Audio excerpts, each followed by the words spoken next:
In this video, I'm going to be unboxing an order that I received from Bold Precious Metals, some new stuff from the Royal Australian Mint, as well as Barbados, so please stay tuned. Stacking Kat.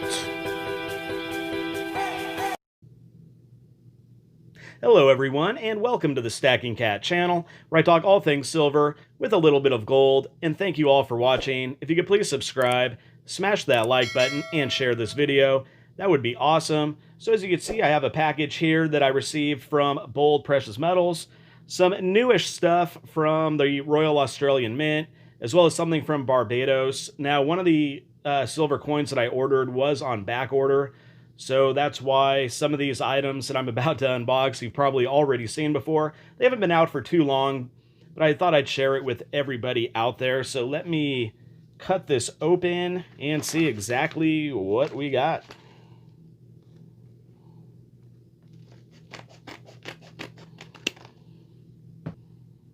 All right. There we go. So let me cut into this and I'll be right back with the coins.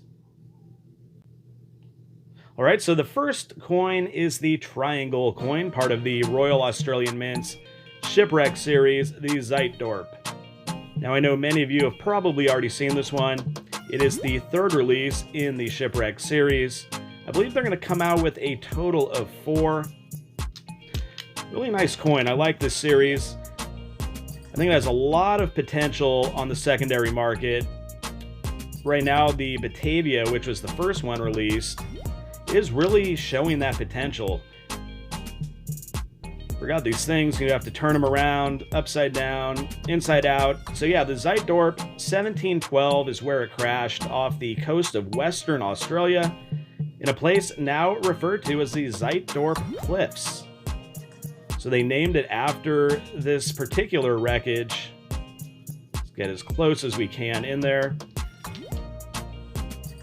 and turn it back around. All right, so I think it's supposed to signify the ship being upside down when you do that, I guess. The fact that it did sink. So yeah, the Zeitdorp was a member, or was commissioned by the Dutch East India Corporation. There we go. And it left the port of Batavia, actually, in 1711, carrying a bunch of silver coins. A hoard of silver coins. You can see, look at that. I mean, look at the detail. You have a skull, you have a little skeleton. Amongst all the coins, you have the lifeboat. Really great detail on this entire Shipwreck series. All right, so the Zeitdorp was dispatched, like I said, in 1711. And by 1712, it was never heard from again. And in the mid-20th century, it was actually discovered off the coast of Western Australia in a place known as Shark Bay, which, interestingly enough, will kind of collaborate with this unboxing. The other coin I got, or one of the other coins I have, is synonymous with Shark Bay, and the reason why is probably named that to begin with. But yeah, the cool triangle design, I know a lot of people like that, its uniqueness. So yeah, this is the third release in the Shipwreck series, and they've all been released in chronological order. So the Batavia, which wrecked in 1629, the Vergoldi Drake in 1656, and the Zeitdorp in 1712.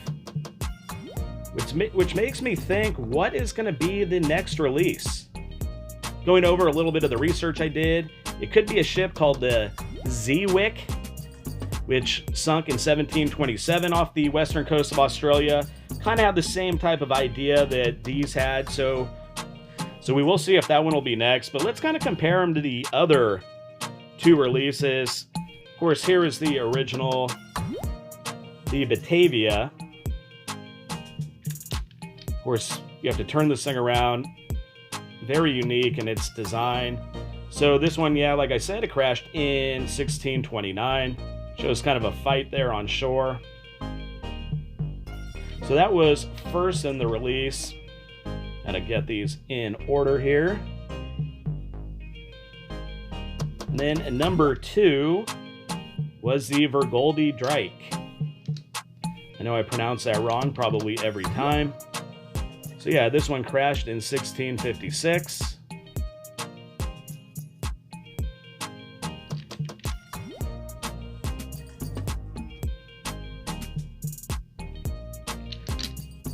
All very similar. I like this Vergoldi Drake. This might be the best one of the three. I don't know. Let's get back to this Zeitdorp. Let's go back on this side.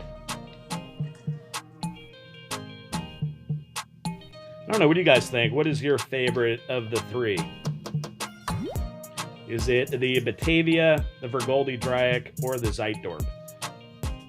And so that wasn't the only coins that I picked up. I also picked up another Royal Australian Mint series, which is number 2 in the Dangerous Animal series, which is, of course, the Great White Shark. A lot of good detail on this one. See the shark kind of breaching out of the water there. I think that's what it's supposed to represent.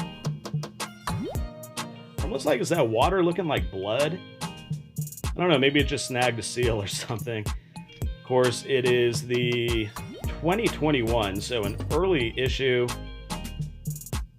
from the Royal Australian Mint with Elizabeth. Let's get back to the main event. So yeah, the Great White Shark. This does have a lot of good detail on it. Now, I don't know if this is my favorite Great White Shark coin, though. There is another Great White which came out back in, I guess back in 2015. That's the Tokelau version. A little different, has a different type of finish, more of a satiny finish.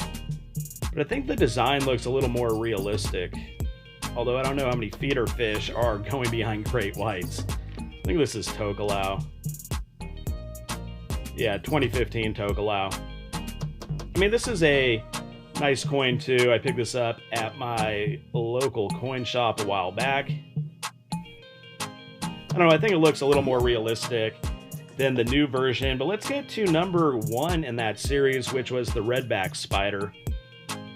So this one came out in 2020, or it's a 2020 release.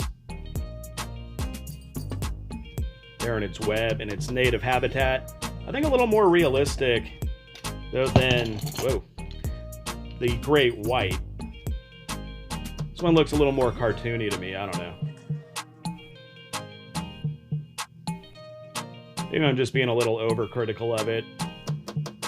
I'm a huge fan and supporter of Great White Sharks, so when I saw that it came out, I was really happy about that and decided I had to jump on the bandwagon. Let's put these in the order that they came out. So yeah, the Redback Spider and then the Great White Shark from the Royal Australian Mint's Dangerous Animal series. And I did pick up one more item. I'm going to put my gloves on for this. I'm actually kind of surprised. It said it was supposed to be shipped in a capsule. However, it came raw.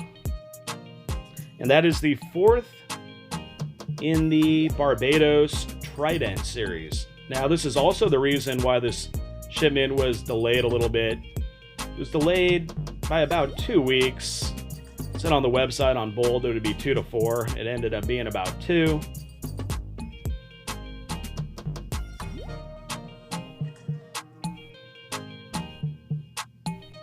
Yeah, the Trident, really beautiful coin. I love this series. So 2017 was the first year. And I don't know if this is just going to be like their standard bullion coin. Maybe kind of like the Somalia Elephant or the Congo Silverback Gorilla series. Love their shield and crest as well. Their coat of arms. Really cool with the flying fish and the pelican. The little tridents around the 2020. So yeah, they've had a different symbol, or a different field is more accurate for this Trident series. The ones in the past, this one looks like it has more of a kind of a mirrored ocean water feel to it. The ones in the past had a couple with just straight radial lines, with curved radial lines, and as well as the orange peel effect.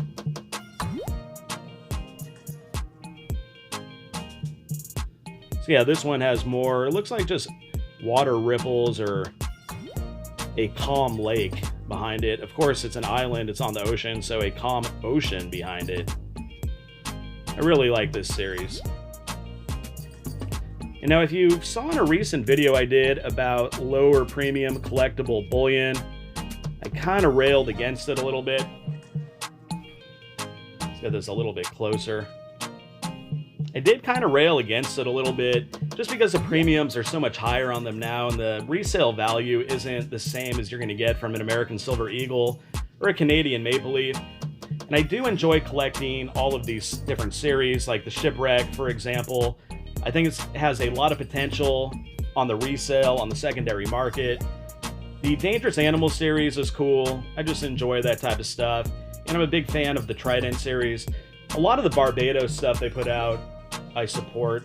Really cool designs. They seem to have some pretty good quality control going on there. So big fan of all that.